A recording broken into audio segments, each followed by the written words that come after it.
If you're applying to college for the 2026-27 school year, here's what you need to know about paying for it. 47% of families have no money at all saved for college, and the laws surrounding federal student loans have changed for new students, so this year is going to be a wild one. If you're already in college, already done, or you will be done by June 30th, 2026, this doesn't apply to you. Today, we're talking only about new undergraduates. If you don't have the money, you're going to have to take out loans. There are federal student loans, private student loans, and some states even offer their own student loans. But of the three, federal student loans offer the most flexibility and are the easiest to get. Unfortunately, there are limits to how much you can borrow, and before you can borrow any federal money, you need to complete a FAFSA. FAFSA is short for Free Application for Federal Student Aid and is required before you can take out any federal student loans or qualify for most grants. You complete your FAFSA at studentaid.gov, and once that's done,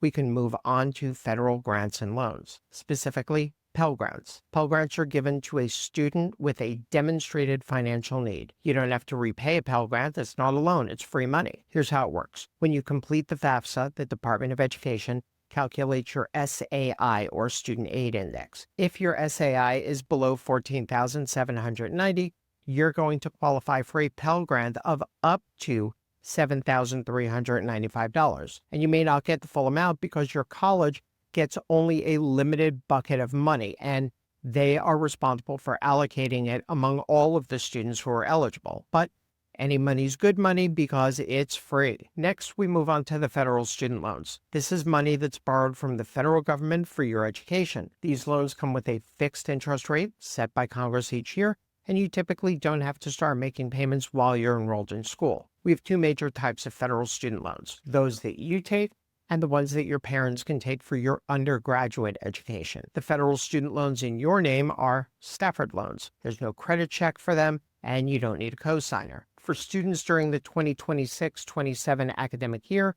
annual borrowing limits for Stafford loans are as follows: $5,500 for first-year students, $6,500 for second-year students, and $7,500 per year for third year and beyond. So for 4 years, you can borrow up to $27,000. But there's also a maximum lifetime borrowing cap of $257,500 for all federal student loans in your name. So the more you borrow for your undergraduate degree, the less that's going to be left over in case you end up going to grad school. The federal student loans taken out by one of your parents for your undergraduate education are called Parent Plus loans. These loans are credit-based, so your parent is going to have to qualify. Parents of undergraduate students are eligible to apply for up to $20,000 per academic year per student, with a lifetime maximum of $65,000 per student. Those limits are per student, not per parent borrower. If either one of your parents takes, say,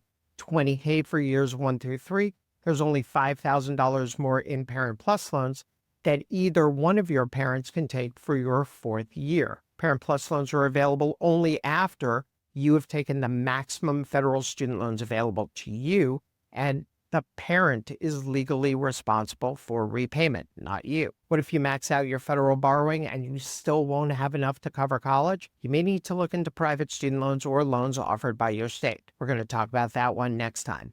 If you've got any questions about your federal student loans, your private student loans, or any debt whatsoever, as always, get in touch. You know where to find me.